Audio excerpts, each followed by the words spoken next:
நம்ம சேனலில் இன்றைக்கி தேங்காய் சேர்க்காம எப்படி வெஜிடபிள் குருமா செய்ய போகிறோம் அப்படின்னு தாங்க இப்போ நம்ம பார்க்க போகிறோம்.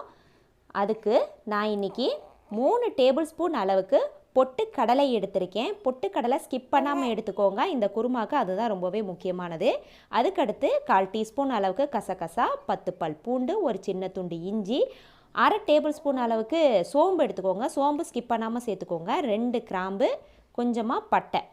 இது எல்லாமே நம்ம முதல்ல மிக்சியில் சேர்த்துடலாங்க. இதை மிக்சியில் சேர்த்துட்டு ஒரு தடவை அடிச்சிடலாம்.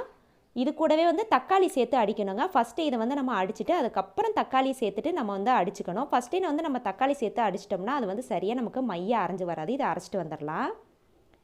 அடுத்து குக்கரில் 3 டேபிள் ஸ்பூன் அளவுக்கு எண்ணெய் சேர்த்துட்டு அதில் பெரிய வெங்காயம் சேர்த்தாச்சுங்க. வெங்காயம் நமக்கு பொன்னிறமாக வதங்கி வரட்டும்.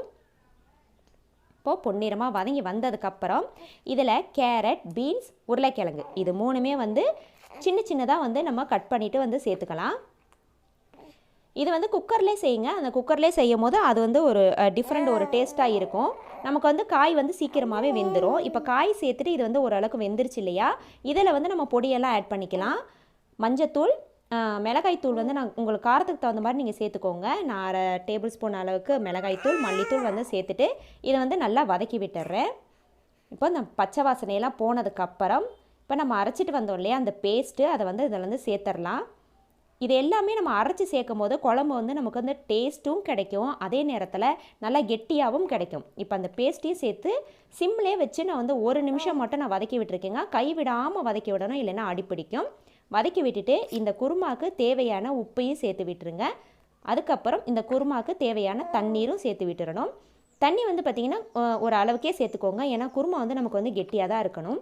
லாஸ்ட்டில் கொஞ்சமாக கருவேப்பிலையை மேலாப்பில் தூவி விட்டுட்டு அதுக்கு மேலே நம்ம குக்கரை லாக் பண்ணிவிட்டு 1லேருந்து ஒரு 2 விசில் வச்சுக்கலாங்க. இப்போது சரியாக நான் ஒரு 2 விசில் வச்சுருக்கேங்க. ரொம்ப சூப்பராகவே காய் எல்லாமே நல்லா வெந்து வந்திருக்கும். இப்போ பாருங்கள், ஓப்பன் பண்ணி பார்க்கும் போதே அது ஓப்பன் பண்ணும் போதே சுவை அந்த வாசம் அவ்வளோ அருமையாக இருந்ததுங்க. இட்லிக்கு ரொம்ப அருமையான டிஷ்ஷுன்னு கூட சொல்லலாம். நம்ம தேங்காய் இல்லாத நேரத்தில் நம்ம சட்டுனே நம்ம ரெடி பண்ணிடலாங்க. இட்லியாக இருந்தாலும் சரி, தோசையாக இருந்தாலும் சரி, சப்பாத்தி, பூரி எதுவாக இருந்தாலும் சாப்பிட்றதுக்கு ரொம்பவே டேஸ்டியாக இருக்கும்.